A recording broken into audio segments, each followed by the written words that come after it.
taking over 19. Hey, back, hit a quarter million. When it's here, pretty chilly. I've been trying to find me really wow.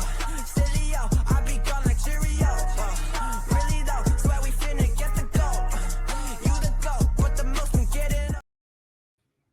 What is up, everybody? Welcome to the Degens IDP Blitz. My name is Matt Monty. Today, we're going to go over the relevant news and notes. Is Foye Oluokun back to the linebacker one status, or is he hovering around that area? Do we trust Devin White? I'm not so sure right now, but we got to talk a little bit about it. And finally, why our big four edge rushers, Nick Bosa, Myles Garrett, TJ Watt, and Max Crosby, are all still the top of the mountain. But before we get to all this fun stuff, I want to introduce my guest of the week, and that is SC Romero from the Fantasy Football Universe. SC, how are you, man? Doing good, man. Doing good. Glad to see you on with the Degens IDP Blitz. Definitely gonna be a number one IDP source for many. My guy Matt knows his IDP stuff, and he's gonna show y'all here. I'm just here to spit my nods on some IDP, bring in some of the different topics on it, and excited to talk ball, man. We always say defense wins championships, right? So you gotta know your defenders, even if you're not in IDP leagues. Gotta know your IDP players because that really can transition who you're starting and sitting as well. So I'm excited to talk some defense with you. Yeah, and I've been on a lot of your shows, SC, so it's about time that I repay the favor and we give you a little bit of love on this channel. So we're going to start with Foye Oluokun. Foye, everybody knows who he is. He's the exact type of linebacker that you want to have on your roster to win fantasy championships. He has a high tackle floor.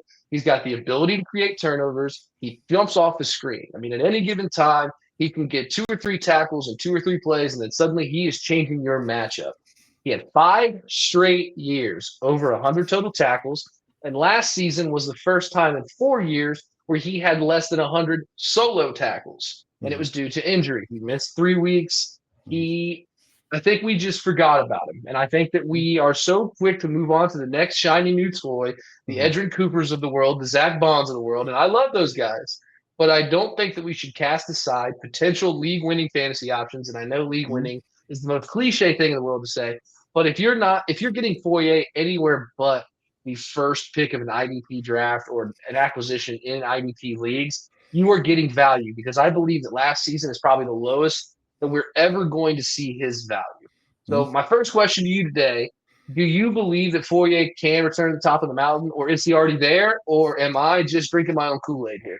I mean, can he return? I don't know if he ever left, right? I mean, he got hurt. Right. He missed 3 games. The unfortunate part was last year, if he ended up playing those 3 games, he was averaging about 8.3 tackles per game. He would have landed about 141 total tackles, which would have had him in an IDP realm around linebacker 11 or so. So injuries happen. Those can affect someone even if they play because you have those injuries lingering. So in a sense, he could have got a little bit slower rate like that if there was an injury that led up to him being out officially, right? Because sometimes they play through it, and then next thing you know, it's like, I can't take this pain anymore. I need to sit out. So there's some things on there. Back to Mountain, I mean, he's one of the top ones. I would argue Roquan Smith is someone that is of value as well. But I understand going Foye. I believe in 2 years he had over 180, and one he had over 170. Roquan never hit that. So at that point, it's hard to say Roquan over him. But if you're going to give me an argument on who else can replace him, to me, it's Roquan Smith. But I definitely think Foye never left. If anything, he just got banged up. But if you played him, you're probably winning in the 14 weeks you played him. So, 100%. And I agree 1,000% with what you said about when players, when they get hurt and they miss games, yes, we know they're hurt. But we can't just assume that after the 3 weeks, he suddenly was 100% healthy. I don't believe that. And I believe if these guys know that they have a job, that you kind of got to play through pain. And I think that he is the type of guy that he played through pain, and we saw his numbers dip because he wasn't 100%. Last week, he was more than 100%, it felt like. It felt like we were 2 or 3 years ago, even back in the Atlanta days when he was achieving those 180 tackle seasons. I still believe I'm kind of with you. I don't think he ever left. I just think we stopped talking about him because he kind of left the zeitgeist. He kind of left our public space when he was injured. And plus, he plays in Jacksonville, and when Jacksonville is not good, they're not exactly the sexiest watch in the world. So it leads into my next question, though, which is, what would you rank him? And I believe that I'm kind of with you. I'm a Roquan guy. I'm a big Roquan Smith guy. I think that he's probably the most safe option that you can have in an IDP league. He is a tackle foundation player. You know you're going to get 8 to 10 tackles a week. But Roquan's the kind of guy that they will blitz every now and again. He can get a sack on the quarterback. He's a huge hitter, so you know he can cause a turnover. But he also is kind of the leader of the Ravens defense, a defense that I think is one of the best in the league. And when you can get guys that are leaders on great defenses, you just see it's almost like when a good offensive player has a good offensive coordinator. Right. You're going to see an amplified version of their floor, and I think we get that with Roquan. But right now, Foye for the rest of the season for me, I know it's been 1 week. I think he's my second best linebacker. I think I'm ranking him number 2. Where do you have him? So are you ranking Roquan number 1? Is that Roquan, Foye number 2. Okay. I mean, to be honest, that's what I had. You know, I guess you can say it's 1A, 1B though, right? Like, is it really 1, 2? Because either way, I think you win. Either way, if either of those guys drop below number 2 at the linebacker position, you're gaining some value there. So someone else goes a different way. Maybe someone off the top of me can't think of anyone that's of value like they are. Really, it comes to it, right? If you want to go younger, maybe if you're looking at maybe an Edger Cooper who can do some things, you know, if you want to go Bobby Wagner, Zaire Franklin. Wagner's older though, but still you're gaining that value because I'm not putting those guys over Roquan or Foye. The benefit is Roquan, I'm trying to make sure I have the right notes in front of me. Roquan, I believe, has not had under 100 in. Let me see, it's right here. Hold on. Under 100 tackles total in his whole career, right? In his whole season. So for me, like you said, he's a safety. I think you can safety not position, like he's a safety net. You know, for the listeners here. But he's someone that I feel is probably more safer, but there is possibility he hasn't touched 180. He hasn't touched 170 tackles. We just said Foye has done that twice. So it goes how you want, 1A, 1B, but I have Roquan. Ravens have significantly always had a better defense, so I trust what they're going to do with their linebackers. We've seen it for ages, for eras. Foye's kind of making that era in Jacksonville now with that linebacker toughness that they have and that they're bringing. But we know it's always going to be there in Baltimore. It's part of the culture. So we're talking about leaders of the defense here. And while I believe our next player that we're talking about is a leader of the team, he's not the leader. That is Devin White, the linebacker for the Las Vegas Raiders. Now, obviously, Max Crosby leads that defense. I think that's without a doubt. But Devin White's wearing the green dot, which means he is going to have a lot of say in what this defense does. He's going to call out pressures. He's going to call out coverages. He's going to be the one that kind of tells the team what to do. I have been extremely low on Devin White for the last 2 to 3 years. Ever since he left the safety of what the Tampa Bay Buccaneers used him in, that kind of that scheme, it's never really felt the same. He's bounced from team to team. He's not got consistent playing time. When he has gotten on the field, he has been fantastic. But after one game in Las Vegas, I'm not going to act like I didn't see it. He played 100% of the snaps. He had 11 tackles. I feel like the secret's out. We're back on Devin White. Do you think this is a long-term thing, or is this one of those things where he's going to be a flash in the pan? The stuff that has plagued him in the past is going to come up with the Raiders and then they move on? Or is he going to solidify himself as a green dot, no doubt linebacker each week in lineups? You know, my response when I saw this was ask me again at the bye week because he hasn't played he hasn't played a full season in the past 2 seasons. So it's nice. We love to see it. At this point, to me, it's more of a sell high than a keep because that you see it's the potential there. But if he's playing at this performance, you can probably get someone of a younger caliber or more better if you're adding Devin White on top because he's still of value right now. So do I believe that he's back? I mean, sure, you can't knock it. It happened. He showed that he was. But at the same time, do I believe he has full season relevancy? I mean, ask me at the bye week. Let me see if he is playing 100% of snaps each and every week, or if it's going to go down and they're using him elsewhere. As you mentioned, he's not necessarily the leader of that team. But maybe that's good. Sometimes when you're not necessarily the leader, you're doing better because eyes are on you as well. Yeah, absolutely. And this leads into my next question. You kind of touched on it just a second. I believe that his value is probably not ever going to be higher than it is currently. Right. That doesn't mean that it can't sustain this value, but you said sell high type of a player. I don't know, man. I don't mind selling any player high, especially a player that has had ups and downs like Devin White. He's not exactly young. I mean, he's not old. We're talking middle age, middle of the pack here, somewhere in that 27 to 29 range. And clearly he can still hit the ball carrier. But he is not somebody in a dynasty league that I'm going to try to invest in to bring on my roster unless I'm in a win now situation. And likewise, if I'm in a situation where my team is not good, I'm probably offloading him for a mid-round pick because I do believe he has value and I think that he can sustain that value. But in a long-term lookout, I don't know. And I'm with you. Give me to the bye week. Let's see the snap percentage. Is he losing snaps? Is he gaining snaps? I mean, he can't gain more than 100%. But is he sustaining the role that he is asked to sustain? I think the Raiders have a whole new vibe since Brady's been there. I think we're seeing a shift. I know Mark Davis is still involved, and say what you want about the haircut and the way he runs the team, but I think the stability that Brady is going to bring in that ownership group. I mean, there's reports out that Alex Guerrero is already back helping people rehab. So we're getting a Bradyism here in this team with this team, and I think that that's a culture that I could buy into. But I don't know if necessarily I'm in on him long term. But he was probably the most asked person that was asked of starts and sits for me this week. People are in on Devin White. I get why they're in on Devin White. I just don't know if I'm gonna bite that apple again and again and again this year, especially if I get burned. And he is known to burn people. I would say go try to get like a Barrett Carter on the Bengals plus, because again, he is older than Barrett Carter, but he's likely sees more snaps than Barrett Carter right now. So he has more potential to win. So at that point, if you could get a younger rookie that I think has potential, I would go get that plus on top of that. Absolutely. All right. Last little bit of news and notes, and it's more so a celebratory victory lap here. Big four edge rushers: Max Crosby, Nick Bosa, Myles Garrett, and T.J. Watt. Well, 3 of the 4 this week had sacks. T.J. Watt did not have a sack, but he was heavily involved in that pass rush this week and was making Justin Fields very uncomfortable. Some of the guys in the league, they got big names. The names are bigger than the stats. These guys show us they're still productive players with big names to boot. They were worth the capital. They were worth the investment in getting them on your team, and I still believe that they can be foundational pieces on your IDP team. You got to have a big, sexy edge rusher. You have to have somebody that can get big plays. We're talking 15-plus sacks a season, okay? Yeah, it's cool when you get a guy that gets 8 to 10. There are very few guys that get anywhere between 12 and 15, and some of these guys even achieve higher than that. And I think that that's a big edge, not for sustained roster stability, but more for the big play upside that can literally steal a week. I mean, I'll never forget T.J. Watt on a Monday night during championship week having 4.5 sacks. That type of game is like a wide receiver having 202.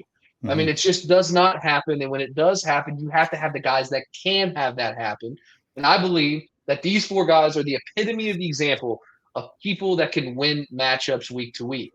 So who is your favorite and who is your least favorite of the 4 mentioned? This is a hard question because you listed them all and they're all very dominant, right? So this was definitely biased, on favorite and not. And really the lot, I just had to choose one because you asked the question. But my favorite is Myles Garrett. 7 straight seasons, double sacks. Again, 7 straight seasons, more than 10 sacks, if not 10. Just absolute monster. He continued to shine, and he stayed in Cleveland. Like, he is what Cleveland defense is. You've seen it when he's off the field. Cleveland defense begins to start struggling. He is on the field. It is a whole different monster. And it's just because of the pressure, the dynamic he just brings. Offenses have to plan for him with all the other ones too. But alone in Cleveland, there is nothing behind him. It is just him. So I would say he's my favorite. He's a dog. He goes out there and get it. I love watching him play. And really one of the more underrated ones too. Least favorite, I mean, again, you just had to tell me one. Bosa.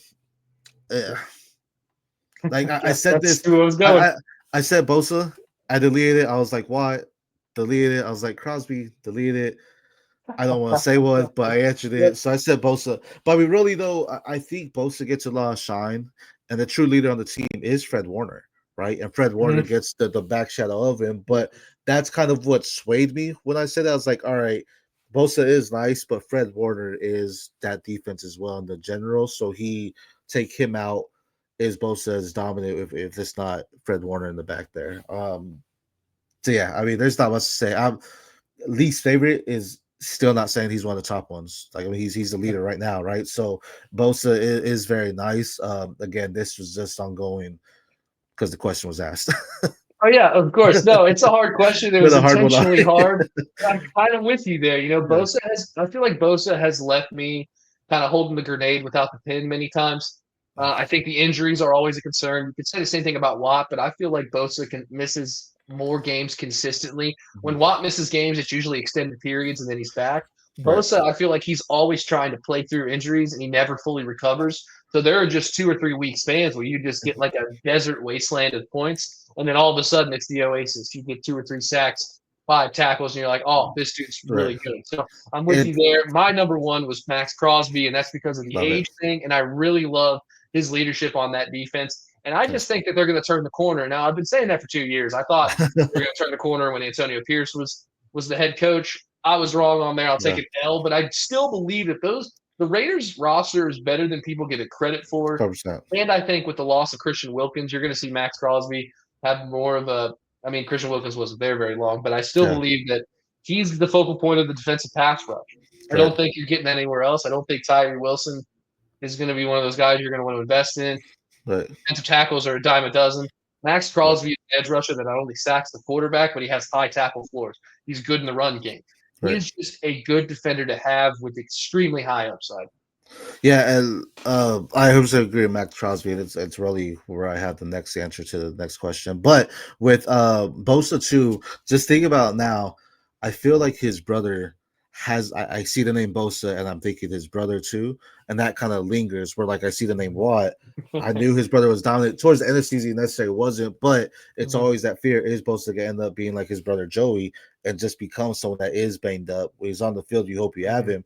But is he worth holding in a dynasty perspective at that point if he's banged up and stuff? So I just want to throw that tidbit in there. I feel that his brother being injured, adds to it. So well, hey, before we get on to everybody's favorite part of every fantasy show, your sleepers, your waivers, we're going to hear from our friends at Fast Draft. I know your sad draft season is over, but just because the NFL season starts doesn't mean the drafting stops. Because Fast Draft has the Flex 6 Frenzy. You're drafting 6 guys for the Sunday slate against 9 other competitors. It's fast, it's furious, it's fun. And as with everything on Fast Draft, there are no salaries. Woo! So go to draftfaster.com, get the app, use your host promo code for a $50 deposit match. Now let's go start drafting faster.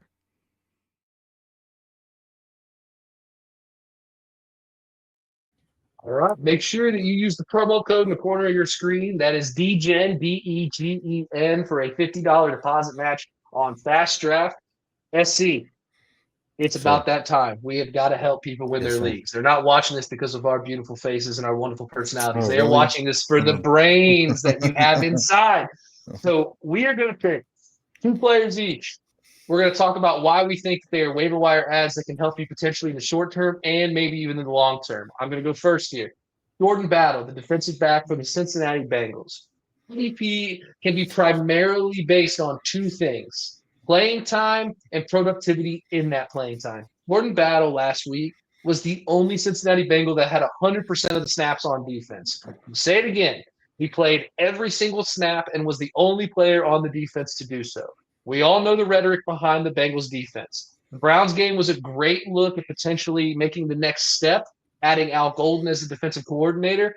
But as far as IDPs go, there are a lot of young stars in Cincinnati on that defense that could potentially help you win. But I think that no more than Jordan Battle. He had 12 total tackles and an interception. He's got crazy versatility. He can play a variety of positions within the secondary, and the Bengals secondary is iffy at best. I'm not going to call him the new Jesse Bates because I think that's unfair to him this early in his career, but I definitely get the Jesse Bates vibes as far as having somebody in that secondary that is not just a pass defender, somebody that can get up in the box and can stop the run, and somebody that can absolutely change a matchup in your game just by being on the field as much and as often as he can. So Jordan Battle, the defensive back for the Cincinnati Bengals, primarily a safety, but they're going to use him everywhere. And like I said, I prefer these dudes that get up in the box, can help in the run, more so than just have a pick 6 every 7 or 8 games. Right. And then the second person, this is the one I'm planting my flag on. Last year, I was a huge Zach Bond supporter, preseason and before. I believe Servassier Dennis is giving me that same vibe. He's somebody that last year had a great start. I believe it was 2.5 games he played, and he had 22 tackles and a sack. But then he got hurt and missed the rest of the year. Levante David, I love him. I was in high school when he got drafted. and I am no longer a high school age person. So he is eventually going to have to give it up. He's going to have to put the cleats up. I'm not wishing that on him any faster than he is wishing it on himself. But I do believe that there's going to have to be somebody to pick up that mantle. And Servassier Dennis has shown us in multiple spots that he is a capable player for IDP fans and for IDP matchups and for the Tampa Bay Buccaneers. Played all but 2 snaps. Levante David did outsnap him, but it was all but 2 snaps. Levante David is eventually going to leave. He had 10 tackles and 2 tackles for loss. I know you get some bonus points in certain leagues for tackles for loss, so it's really cool to see an inside linebacker that can get behind the line of scrimmage and take down the ball carrier before he has positive yards. I think he's still relatively unknown, but I do believe this is the last year he's going to be unknown. So the quicker you can scoop him up in dynasty formats, the better. As far as redraft goes, I think he needs to be on your roster as a depth piece minimally, but I see him as somebody you can pick up and start immediately because I don't see many people that are on the same trajectory as he is, and he's 25 years old. Who doesn't love a good young inside linebacker for your IDP team? So to recap, Jordan Battle, defensive back for the Cincinnati Bengals, and Servassier Dennis, inside linebacker for the Tampa Bay Buccaneers. SC, Yeah. I'm here to hear this wisdom. Who are your 2? What do we do about them? How long are they good for? So the one I had, I actually misread down the waiver, so I'm changing down. I'm kind of positioning different here. I'm gonna say first linebacker Devin Bush. If you think about it, there was a time when Devin Bush was phenomenal. We were all over him saying this is gonna be the next great linebacker, next great edge rusher. It really didn't happen. Week 1 was come out with 4 solo tackles. He had 3 assists, so you have 7 total, even plus a tackle for a loss. Got a pass defended if you get those pass deflections as well. We talked about how Myles Garrett is that defense. Guess what? Teams focus on Myles Garrett, and yet he still gets it done. That's why he's dominant. That's why we were talking about him earlier. With Devin Bush, though, if they're focusing on Myles Garrett, guess who becomes open? It's the guy Devin Bush. So as he progresses, health will be a thing, what he's going to be doing on the field. But as he progresses, this could be a year where maybe he gets back to his rookie season where he had over 100 tackles. Probably not. Maybe closer to his last year in Pittsburgh where he had 80 tackles. That was, his second best. Maybe that's where we finally see it, because if he is healthy across from Myles Garrett, there's an opportunity there for him to actually expand or get the pressure off of him, and now he has opportunity to play into coverage, get those pass deflections, or get a hit on the quarterback to eventually lead to a sack as well, which we know we love the sacks in IDP as well. So I would say Devin Bush, he's probably more likely to be on your waivers there. And my number 2 is going to be safety Jalen Hawkins for the New England Patriots. Christian Gonzalez still isn't practicing, right? The secondary in New England does not look great. He's However, actually Hawkins, out. I think it just broke that he was out.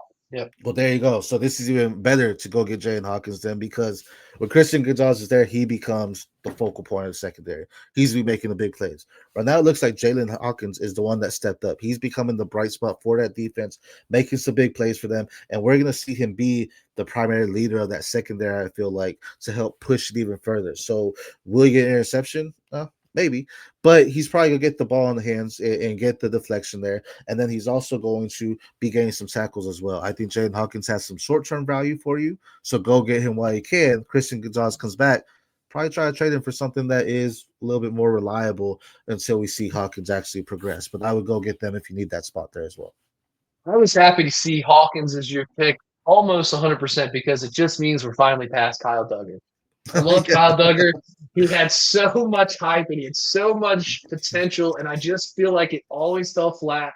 And then when you get kicked out of a game right in the middle of the fantasy playoffs, I'm pretty much out of you. So it's really good to see the Patriots are starting to realign that defense, get us some new names, some fantasy relevant names. I think that's a very, very good pick. And then Devin Bush. You don't hear a lot of people talk about Devin Bush, and I 100% agree. I think he's a good depth piece. I think if you can get that 80 tackles like you mentioned, he is going to have a spot on your roster, even if it's a spot start. I think that those are valuable assets on your team. Everybody loves to talk about who's going to start for you. I think it's equally as important who can move into a starting role potentially if something happens to your starters. So love those 2 picks. SC, tell me a little bit about yourself, man. Who Yeah, are man. you? Why should I listen to you? Are you a savant or are you just some dude with a microphone? Well, I see you listen to me because I will tell you how to win your championships. No, I'm just kidding. Yeah, that's it. I'm with the Fantasy Football Universe. I do have my Devy Degens show here on the Dynasty Degens every Monday night with my guy Tom Harvey. But I do work with the Fantasy Football Universe where we actually have all realms covered. We have guys that are doing Dynasty. I'm in control of Devy, so I'm really focusing on going the college route and how to adapt that and figure out who's the next best. We know who's the best on the field currently. I want to help you understand how you can better understand your rookie drafts. What picks have value, what picks don't. Even if that's not even your first round, we could say every first round pick can have some value. Well, who are you getting those back pieces? Who becomes second round value, third round value? We do talk some IDP as well because that also is important to learn that, especially IDP Blitz. You're in your IDP leagues. You need to know who's going to be the next. Myles Garrett, Roquan Smith, and I almost gave away a name, but you gotta figure out who's the next ones up there. So I really focus on the Devy Planet. I have my co-host Spencer at Buckwild Sports there. Devy Planet every Wednesday, and we have our Devy Game Day every Saturday morning where we just talk college ball. So why you should listen to me? I'm helping you build for the future by understanding who the next best athletes or next top athletes will be in the NFL. And you were kind enough, me being a Devy rookie, and maybe even worse than a rookie, you were kind enough to let me on your show once, and we went over kind of a new to Devy episode, and it was very eye-opening, just the level, the weeds that you can get in, how deep this can go. Right. And having somebody like you that is truly in those weeds, scouting and researching these players, and just the level of research that I saw just being on that show was highly impressive. So if you are in Devy leagues, SC is your guy. Which is the perfect segue to my final segment, the IDP Devy Blitz. It is going to be on just this show. It is specifically for USC. You got 2 minutes. I need 2 players. Yeah. Who's going to be the number 1 Devy IDP player this year? Yeah. And who is an IDP Devy sleeper this season? Okay. Hit me with it. So all right, let's pre-frame it. So the number 1 IDP, when you're playing IDP, it's likely a linebacker, right? So right now, one of the stronger linebackers in the nation right now, to me, is Texas linebacker Anthony Hill. This is a guy that can get sideline to sideline. He can adjust to get sacks. He's getting better in the coverage. He's understanding the game a lot more to be able to slow it down and really control the defense. As we said, defense wins championships. It starts with the linebacker, that general. Anthony Hill can come and be that guy. He is someone that can easily get over 140, 150 tackles per season for you and just dominate at that next level. He has been someone on radar since his high school tape, and he has shown it at Texas that he is the next in line to be one of the Texas great linebackers, and Anthony Hill Jr. is someone you want to look at. So if I'm saying who's the number 1 IDP, I would say him. Again, linebackers get the majority of the tackles. He's someone that could get the sack. He's dropping back in coverage. He could get an interception or pass deflection. He also hits hard to force a fumble. So he can really check every box for you. And then we love that versatility. We love the versatility. All right, give me a sleeper, man. I know you got many. Yeah, I had to think of one. I'm just gonna pump this guy because I've been pumping him for the offseason. Miami edge rusher Ruben Bain Jr. Reason why he's a sleeper is because sometimes you don't consider your edge rushers as the dominant ones. I know people liked Abdul Carter last year. Ruben Bain Jr. I was thinking about a comp. Imagine if the Ndamukong Suh was on the edge. That's what Ruben Bain Jr. becomes. He is just a strong, big type of edge rusher that has speed, a high motor. He is giving you his all every single game. He is someone that, as an edge rusher, can easily get you 55 plus tackles and double-digit sacks each season. That's how good he is because he not only wins with his speed, he wins with his strength as well. He knows how to bully blockers in the position he wants them to, but he also has the energy and the speed and agility to get around the blockers to make a big hit. I call him big pressure, but Ruben Bain Jr. out of Miami, someone you want to watch. I think he could be a top 3 NFL pick overall. Ooh, you see, that's what you get when SC is on your show. You start knowing about what's going on in the league right now, and you get a look into the future in SC's crystal ball of Devy. Thank you so much, man. First guest on the first show. We recap. Blitz. We are both Devin White. Let's wait and see kind of guys. We're both big on Fourier. The edge rushers, Crosby, Watt, Garrett, and Bosa. We still believe, ugly question, if we had to pick one, we're kind of both on Bosa being the first guy out, but that's because I force uncomfortable questions on my guests, of course. There you go. And we've got a couple of IDP waiver wire picks for you. Jordan Battle, Devin Bush. Oh, my goodness. I forgot my other guy. Servassier Dennis. And you had Jalen Hawkins. So there's a lot of stuff that we can go over here. But, SC, I just want to say thank you for coming on. Thank you for being the first guest on the Degens IDP Blitz. I'm Matt Monty. Thank you, everybody, for watching, and we'll see you next week.